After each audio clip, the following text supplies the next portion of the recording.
हमारे आराध्य देव महर्षि वाल्मीकि भगवान को नमन करते हुए भारत रत्न डॉक्टर बाबा साहब अम्बेडकर के चरणों में नमन करते हुए मैं आपसे प्रणाम करता हूं। साथियों, विषय जो मुझे दिया गया है बहुत ही छोटा सा विषय है, लेकिन पिछले 65 साल में वो पूरा नहीं हुआ। विषय छोटा है लेकिन उसका सफर बहुत लंबा हुआ। वाल्मीकि समाज, हमारे बुजुर्गों ने बताया कि आजादी के पहले से इस प्रांत में रहते आया है।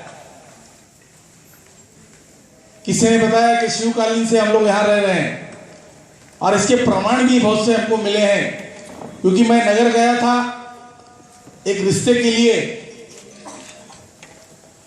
तो पता चला कि भाई साईं बाबा के साथ में हमारी दादी जी पालकी में चलती थी। ऐसे वाल्मीकि के घर भी मैं गया, मुझे बड़ा अच्छा लगा, क्योंकि मेरी उम्र तो सिर्फ 51 साल है और 150 साल 100 साल पहले की बातें जब पता चलती तो बड़ा अच्छा लगता है कि हमारे वाल्मीकि लोग महाराष्ट्र में रहते थे। लेकिन बड़ा दुख भी हुआ कि आज भी इस महाराष्ट्र में रहने वाले वाल्मीकियों को मूल निवासी नहीं माना जाता है। ये विटंबना है इस संविधान की कि जिस संविधान को एक दलित ने लिखा, हमारे बाबा साहब अम्बेडकर ने लिखा, और स्पष्ट उसमें लिखा है, अगर आप भाग 3 में आर्टिकल 15 देखेंगे तो आपको खुला लिखा हुआ है कि किसी भी प्रकार का वंश, जाति, स्थल, जन्म, ये सबको परे रखते हुए अगर किसी मागास वर्गीय को हक देना है तो राज्य सरकार खुलेआम दे सकती है, उसके ऊपर किसी प्रकार का बंधन नहीं है। लेकिन यहां इस महाराष्ट्र में कितने बार कांग्रेस की सरकार बैठी, बीजेपी की सरकार बैठी, मिलीजुली सरकार बैठी, लेकिन उन्होंने हमारा विचार नहीं किया। मैं भी आज बीजेपी में हूं, राष्ट्रवादी में था, आगे न जाने और संघर्ष करते हुए कितनी पार्टियां चेंज करनी पड़ेगी, लेकिन विषय एक ही होगा कि जब तक ये हमको मूल निवासी नहीं मानेंगे, हम किसी भी हक को प्राप्त नहीं कर सकते साथियों।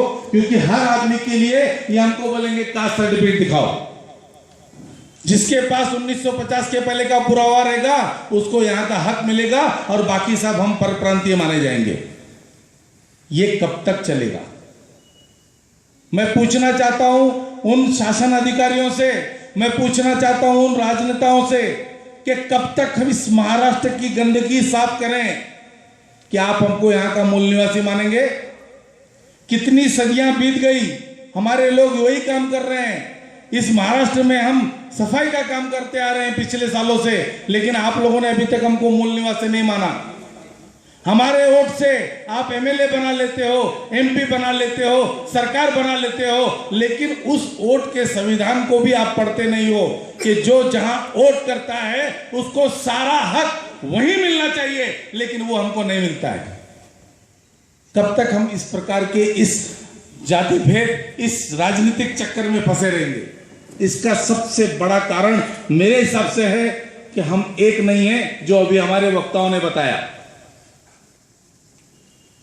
हमें बार बार कोई ना कोई संस्था बनानी पड़ती है। कोई वाल्मीकि संस्था बना रहा है, कोई मैतर संस्था बना रहा है, कोई मैतर वाल्मीकि संस्था बना रहा है, कोई मैतर वाल्मीकि महासंघ बना रहा है, लेकिन फिर भी हमारे लोग जाग नहीं रहे। हमको एक मंच पे आना पड़ेगा, और मंच किसी हॉल का नहीं होगा, सड़क का होगा। आपको एकता बतानी पड़ेगी, और आप अपने घर बैठ के भी एकता बता सकते हैं। मैंने बीच में चर्चा की थी मेरी संस्था में कि हम एक कोशिश करते हैं, महाराष्ट्र में रहने वाले सभी मैतर, वाल्मीकि या जो भी हमारे अनुसूचित जाति के लोग हैं, एक दिन ठहराया जाए और 6 महीने पहले उस दिन की घोषणा हो। सारी संस्थाओं को मैं विनती करूंगा कि एक दिन का स्ट्राइक राज्य सरकार को पत्र दें कि ये हमारी मांगे हैं, और हम सभी संस्था, सभी यूनियन, सभी मागास वर्गीय इस मुद्दे पर एक हैं, और इस दिन हम काम नहीं करेंगे। अगर आप हमारी बात को सुनना चाहते हो तो एक दिन का हम अल्टीमेटम देते हैं। अरे हमको मूल निवासी तो मान लो, हमारे पास पत्र हैं, हमारे पास पुरावे हैं, लेकिन आप हमको मूल निवासी मानने को तैयार नहीं।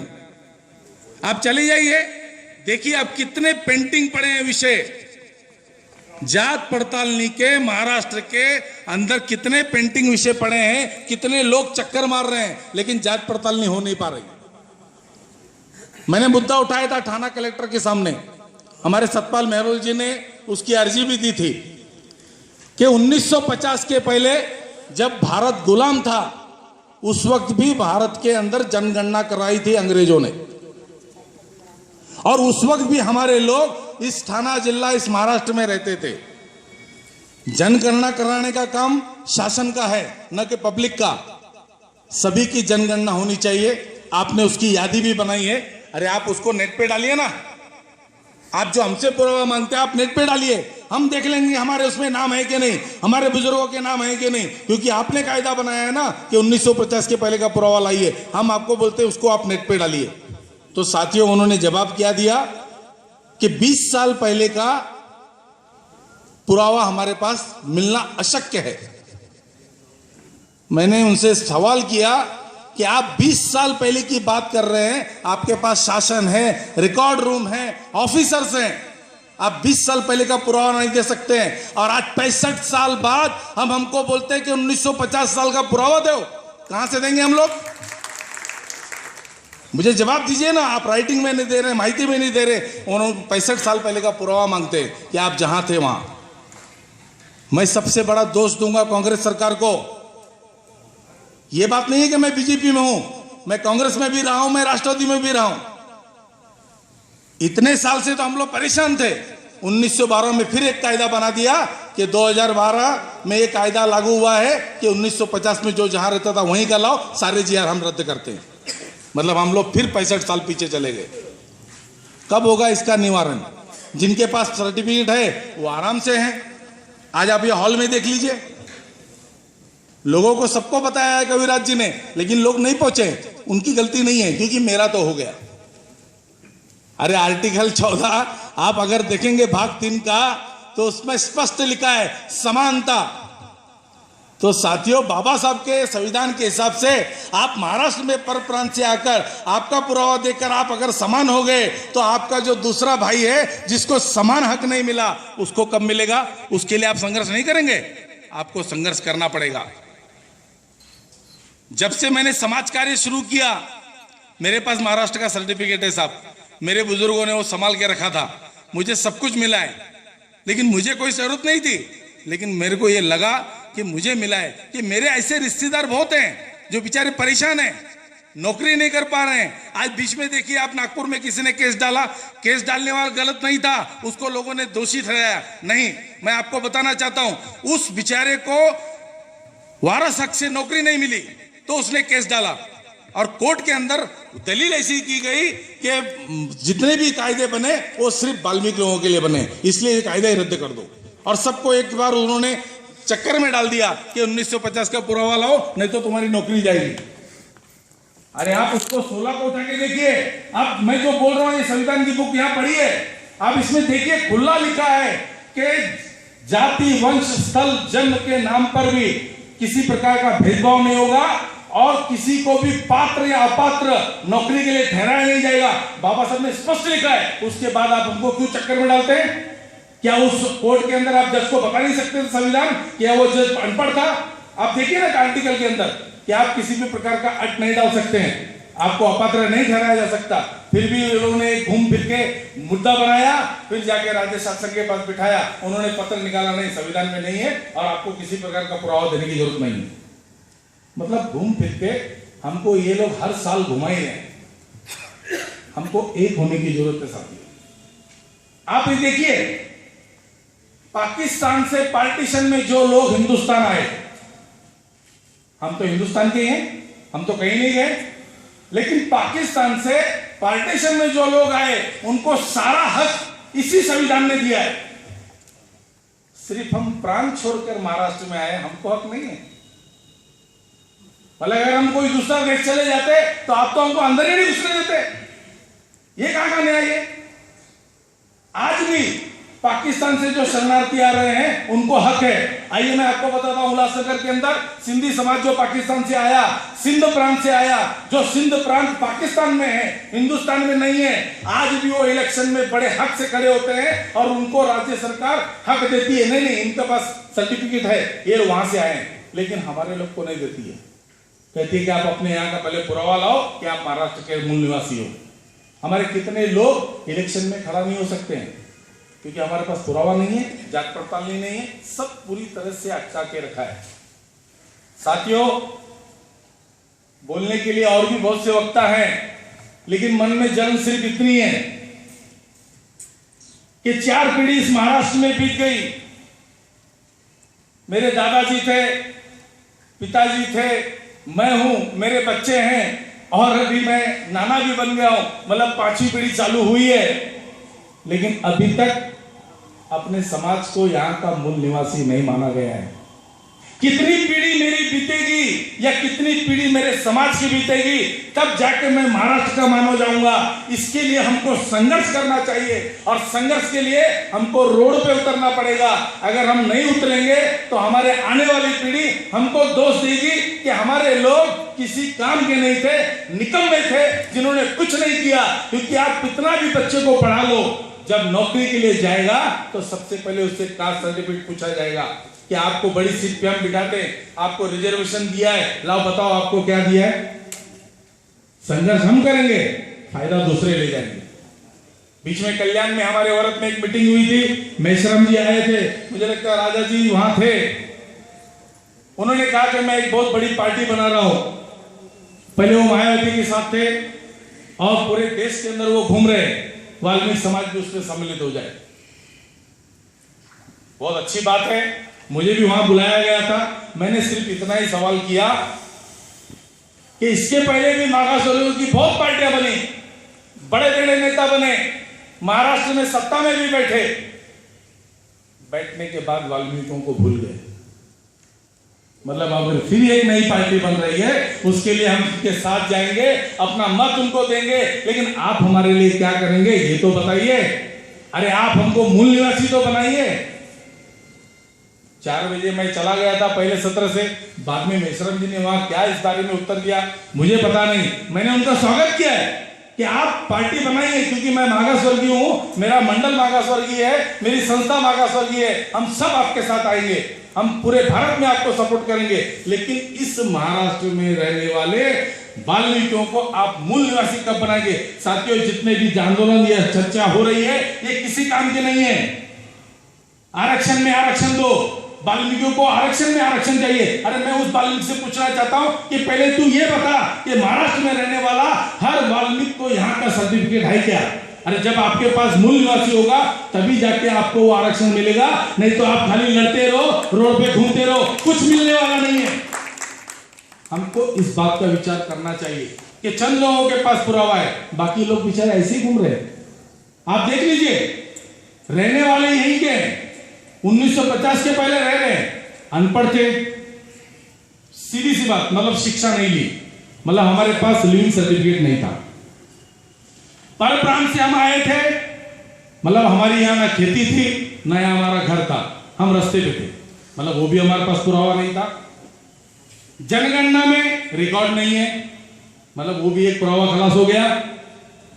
सबसे मेन बात कि जिस गांव में हम रहते थे उस गांव का रिकॉर्ड भी नहीं है। यहां कोई नहीं पूछता हम लोगों को, हम कहां से आपको पुरावा देंगे, हम मूल निवासी कब माने जाएंगे? तो साथियों, ज्यादा ना कहते हुए, मन की एक जलन थी जो आपके सामने मैंने रखी है। आने वाले समय पर मैंने अपने संस्था के सभी लोगों से कहा है कि संस्था बनाओ जरूर, लेकिन पिछली संस्था को बंद नहीं करो।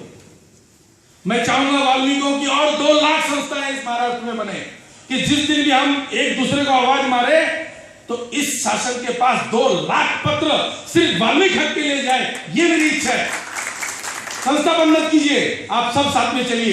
कोई भी वाल्मीकि ने विषय उठाया है, अपना पत्र भी समर्थन में दीजिए। साथियों, हमने अखिल भारतीय वाल्मीकि संघ के माध्यम से, वाल्मीकि संस्था के माध्यम से 35 जिलों में इस बात को उठाने की कोशिश की थी। उसके बहुत से लोगों को यहां पता भी है, महाराष्ट्र के 225 आमदारों को हमने पत्र दिया, सिर्फ यही विषय। और उस वक्त मैंने आह्वान भी किया था कि जो भी संस्था है अपने लेटर पैड पे इस विषय को दे। आने वाले दिनों में हम लोग फिर इस आंदोलन को सड़क पे लाने वाले हैं, क्योंकि हम लोग परेशान हो गए पत्र दे के। जवाब कुछ नहीं आता है। पहली बार कुछ जवाब हमारे पास आया था कि भाई हमने बाल्टी के अंदर इसका संशोधन करने के लिए पत्र दिया है और आपके विषय के ऊपर विचार हो रहा है, लेकिन उस बात को भी 2 साल हो गया। अब हमको रोड पे उतरना पड़ेगा, धरना प्रदर्शन करना पड़ेगा। अगर चाहो, आप जिस जिले में, जिस तालुके में रहते हो, अगर एक दिन हम ठहराते हैं, मैं कोई नेता नहीं हूं साथियों, एक छोटा सा कार्यकर्ता हूं, नहीं समाज के वोट के ऊपर मेरे घर में कोई चुन के आता है, मैं जनरल सीट से खड़ा करता हूं, दोनों बार जनरल सीट से आया हूं। सर्टिफिकेट होने के बाद भी हम जनरल सीट से खड़े रहते हैं। मुझे पार्टी कहती है कि आपके पास कास्ट सर्टिफिकेट है, आप रिजर्वेशन में जाओ। मैं उनको बोलता हूं रिजर्वेशन उस दिन हम मांगेंगे जिस दिन सारे समाज को मिलेगा। हम जनरल में खड़ा रहेंगे, लोगों को मेरा कार्य पसंद होगा तो चुन के देंगे, नहीं तो मुझे हरा देंगे। तो इसलिए हमको रिजर्वेशन पे मतलब कल कोई भावना कर ले, क्योंकि मैंने उल्लासनगर में पहली बार अखिल भारतीय वाल्मीकि उत्सव रखा था, अधिवेशन, तो लोगों ने पीछे से बोलना शुरू कर दिया, अरे इसको आयोग में जाना होगा। मुझे तो पता भी नहीं था कि आयोग होता क्या है। मैंने सिर्फ इसलिए रखा कि मेरी संस्था ने एक अच्छा कार्यक्रम पुणे में किया, तो मैंने उनसे रिक्वेस्ट की कि यार एक वो वर वधू परिचय आप उल्लासनगर में भी रखाइए, जो भी रहेगा मैं हूं। तो उस टाइम मेरा दिमाग चला कि एक काम करते हैं कि वर वधू परिचय तो अपन वाल्मीकि समाज का रख रहे हैं, तो क्यों ना वाल्मीकि समाज के सारे उल्लासनगर के नेता को बुलाया जाए। मेरी भावनाएं अच्छी थी, लोगों ने उसका अर्थ गलत निकाला। और मैंने फिर भाषण में कहा कि भाई ये आयोग क्या होता है मुझे पता नहीं, क्योंकि बड़ी बात नहीं है, मैं वाल्मीकि समाज का हूं, मेरे पिताजी सफाई मजदूर कामगार थे, लेकिन प्राइवेट सेक्टर में थे। आयोग क्या होता है यही मुझे पता नहीं है भैया, कि मुझे आयोग में जाना, ऐसी कोई मेरी बात नहीं है। तो साथियों, मेरा एक ही बोलना है कि जब भी आपका ये बच्चा आपको आवाज मारे कि इस दिन आंदोलन करना है, या तो कोई भी हमको आवाज मारे, मैं सबको खुले मन से कहता हूं कि एक दिन ठहराओ। सारे नेता यहां बैठे हैं, जो नहीं उनको भी हम बोलेंगे, पूरे महाराष्ट्र में एक दिन ठहराओ कि सारे कलेक्टर ऑफिस के ऊपर जहां के वहां लोग जाके अपने संस्थाओं का पत्र दे कि आने वाले अधिवेशन के अंदर इस मुद्दे को क्लियर करो, क्योंकि केंद्र के पास जाने की जरूरत नहीं है। बाबा साहब के संविधान में स्पष्ट लिखा है कि राज्य को पूरा हक है वाल्मीकियों को या मागास वर्गीयों को जो भी चाहिए वो मांग पूरी करने का। तो एक दिन ठहराया जाए, इसकी मीटिंग ली जाए, भले 3 महीने बाद ठहराओ, 6 महीने बाद ठहराओ, लेकिन एकता दिखाओ। संस्था बंद मत करो, मुझे नेता मत बनाओ, कोई नेता मत बनो, क्योंकि लोग हमारे इसीलिए पीछे रह जाते हैं कि वो नेता बन रहा है, मैं उसके साथ क्यों जाऊं, मेरा नाम तो नीचे, मैं क्यों जाऊं, हैंडल में मेरा नाम नहीं आया, मेरा क्या लेना देना है। अरे ये सब छोड़ो, ये सब छोड़ दो, सब एक हो जाओ। इसीलिए साथियों, ज्यादा समय न लेते हुए मैं आपसे यही विनती करने आया हूं हाथ जोड़कर कि जब भी कोई हमारा वाल्मीकि मेहतर भाई कोई आंदोलन पुकारता है तो उसके लिए बाहर निकलो, रोड पे निकलो। पत्र देके कुछ नहीं होगा। इतना ही मेरा ये 2 शब्द कह के समाप्त करूंगा। जय हिंद, जय महाराष्ट्र, जय वाल्मीकि।